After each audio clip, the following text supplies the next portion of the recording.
Israel ಮೇಲೆ ಇರಾನ್ನಿಂದ ಕ್ಷಿಪಣಿಗಳ ದಾಳಿ. ಇರಾನ್ ದಾಳಿಗೆ ಇಸ್ರೇಲ್ನಿಂದ ಪ್ರತ್ಯುತ್ತರ. ಇರಾನ್ನ ಟಹ್ರಾನ್ನ ಹಲವೆಡೆ ಕ್ಷಿಪಣಿಗಳಿಂದ ದಾಳಿಯನ್ನು ಮಾಡಲಾಗಿದೆ. ಮೂಲಸೌಕರ್ಯ ಗುರಿಯಾಗಿಸಿಕೊಂಡು ಅಟ್ಯಾಕ್ ಮಾಡಲಾಗಿದೆ. ಇರಾನ್ ದಾಳಿಗೆ ಇಸ್ರೇಲ್ನಿಂದ ಪ್ರತ್ಯುತ್ತರ ಕೊಡಲಾಗ್ತದೆ. ಇರಾನ್ ಕೂಡ ಕ್ಷಿಪಣಿ ದಾಳಿ ಮಾಡಲಾಗ್ತದೆ. ಇಸ್ರೇಲ್ ಕಡೆಯಿಂದಲೂ ಕೂಡ ಪ್ರತಿದಾಳಿಯನ್ನು ಮಾಡಲಾಗ್ತದೆ. ಇರಾನ್ನ ಕ್ಯಾಪಿಟಲ್ ಟೆಹ್ರಾನ್ನ ಹಲವೆಡೆ ಕ್ಷಿಪಣಿಗಳಿಂದ ದಾಳಿ ಮಾಡಲಾಗ್ತದೆ. ಜನರನ್ನು ಕೂಡ ಟಾರ್ಗೆಟ್ ಮಾಡಲಾಗ್ತದೆ. ಮೂಲಸೌಕರ್ಯ ಗುರಿಯಾಗಿಸಿಕೊಂಡು ಅಟ್ಯಾಕ್ ಮಾಡ್ತಾ ಇದ್ದಾರೆ.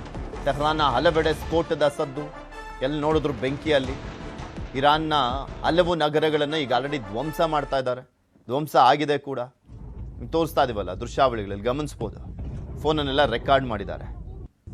ಹೇಗೆ ಕ್ಷಿಪಣಿ ದಾಳಿ ಆದಂಥ ಸಂದರ್ಭದಲ್ಲಿ ಆ ಸುತ್ತಮುತ್ತಲಿನ ಪ್ರದೇಶ ಒತ್ಕೊಂಡು ಉರಿತಾ ಇದೆ ನೋಡಬಹುದು. ಇರಾನು ಕೂಡ ಸೈಲೆಂಟ್ ಆಗಿಲ್ಲ, ಅಟ್ಯಾಕನ್ನು ಮಾಡ್ತಾನೆ ಇದ್ದಾರೆ ಅವರು ಕೂಡ. ಇಸ್ರೇಲ್ ಕಡೆಯಿಂದಲೂ ಕೂಡ ಅಟ್ಯಾಕ್ ಕಂಟಿನ್ಯೂ ಆಗಿದೆ. ಬ್ಲಾಸ್ಟ್ ಆಗ್ತಾನೇ ಇದೆ ಅಲ್ಲಿ. ಇರಾನ್ನ ಟಹ್ರಾನ್ನಲ್ಲಿ ಆ ಕ್ಯಾಪಿಟಲ್ ಮೇಲೆ ದಾಳಿಯನ್ನ ಮುಂದುವರಿಸಿದ ಇಸ್ರೇಲ್.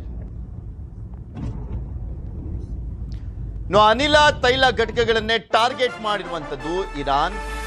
ಹೈಫಾದಲ್ಲಿನ ಇಸ್ರೇಲ್ನ ತೈಲ ಘಟಕಗಳ ಮೇಲೆ ದಾಳಿಯನ್ನ ಮಾಡಲಾಗಿದೆ. ಇಸ್ರೇಲ್ನ ತೈಲ ಘಟಕಗಳ ಮೇಲೆ ದಾಳಿ.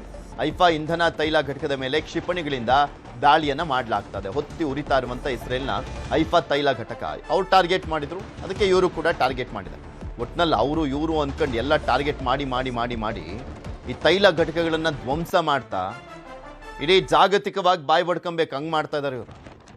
ಎಲ್ಲ ಕಡೆನೂ ಕೂಡ ದಾಳಿ ಆಗ್ತಾ ಆಗ್ತಾ ಪ್ರೊಡಕ್ಷನ್ ಸ್ಟಾಪ್ ಆಗುತ್ತೆ.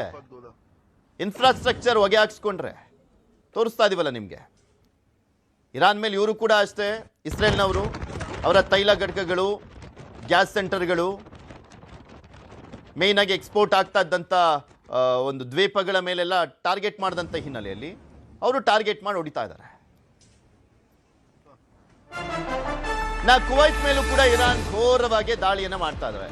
ಕುವೈತ್ನ ತೈಲ ಸಂಸ್ಕರಣಾ ಘಟಕದ ಮೇಲೆ ದಾಳಿಯನ್ನು ಮಾಡಲಾಗಿದೆ. ಕ್ಷಿಪಣಿ ಹಾಗೂ ಡ್ರೋನ್ಗಳಿಂದ ಭಯಾನಕ ಅಟ್ಯಾಕ್ ಅನ್ನು ಮಾಡಿದ್ದಾರೆ. ಮಿನಾ ಅಬ್ದುಲ್ಲಾ ಸಂಸ್ಕರಣಾ ಘಟಕಗಳ ಮೇಲೆ ಅಟ್ಯಾಕ್ ಅನ್ನ ಮಾಡಲಾಗಿದೆ. ಇರಾನ್ ದಾಳಿಗೆ ಹೊತ್ತಿ ಉರಿತಾ ಇರುವಂಥದ್ದು ತೈಲ ಸಂಸ್ಕರಣಾ ಘಟಕ. ನಾನು ಹೇಳ್ತಾ ಇದ್ನಲ್ಲ, ಎಲ್ಲ ತೈಲ ಜಗತ್ತು ತೈಲ ಘಟಕಗಳ ಮೇಲೆ ದಾಳಿಯನ್ನು ಮಾಡ್ತಾ ಇದ್ದಾರೆ. ಆ ಪ್ರೊಡಕ್ಷನ್ ಯೂನಿಟ್ಗಳೇ ಬಂದಾಗ್ತಾ ಇದ್ದಾವೆ. ಅದು ಎಷ್ಟಕ್ಕೆ ಹೋಗುತ್ತೋ ಏನೋ ಗೊತ್ತಿಲ್ಲ. ಮೇಯ್ನಾಗಿ ಯಾಕೆ ಇರಾನ್ ಇಸ್ರೇಲ್ ಸೇರಿದಂತೆ ಉಳಿದಂಥ ರಾಷ್ಟ್ರಗಳ ಮೇಲೂ ಕೂಡ ಅಟ್ಯಾಕ್ ಮಾಡ್ತಾ ಇದೆ ಗೊತ್ತಿರುವಂಥ ವಿಚಾರ. ಸೌದಿ ಆಗಲಿ, ಕುವೈತ್ ಆಗಲಿ, ಕತಾರ್ ಆಗಲಿ, ಬಹ್ರೇನ್ ಆಗಲಿ, ಇರಾಕ್ ಆಗಲಿ, ದುಬೈ, ಇಲ್ಲೆಲ್ಲ ಕಡೆನೂ ಯಾಕೆ ದಾಳಿಯನ್ನು ಮಾಡ್ತಾ ಇದ್ದಾರೆ ಅಂದರೆ ಪ್ರೆಷರ್ ಕ್ರಿಯೇಟ್ ಆಗಲಿ ಅಂತ. ಸೈಲೆಂಟ್ ಆಗಲಿ ಇವರು ಅಂತ. ಸೈಲೆಂಟ್ ಆಗ್ತಾ ಇಲ್ವಲ್ಲ, ಆ ಕಾರಣಕ್ಕೋಸ್ಕರ ಉಳಿದ ದೇಶದ ಮೇಲೂ ಕೂಡ ಕಂಟಿನ್ಯೂಸ್ಲಿ ಅಟ್ಯಾಕ್ ಮಾಡಿದ್ರೆ, ಎಲ್ಲ ಕಡೆನೂ ಕೂಡ ತೈಲ ಘಟಕಗಳನ್ನು ಅಟ್ಯಾಕ್ ಮಾಡಿದ್ರೆ ಆಬ್ವಿಯಸ್ಲಿ ಪ್ರೆಷರ್ ಕ್ರಿಯೇಟ್ ಆಗುತ್ತೆ. ಬೇರೆ ದೇಶದವರು ಒತ್ತಡ ಹೇರ್ತಾರೆ ಅಂತ.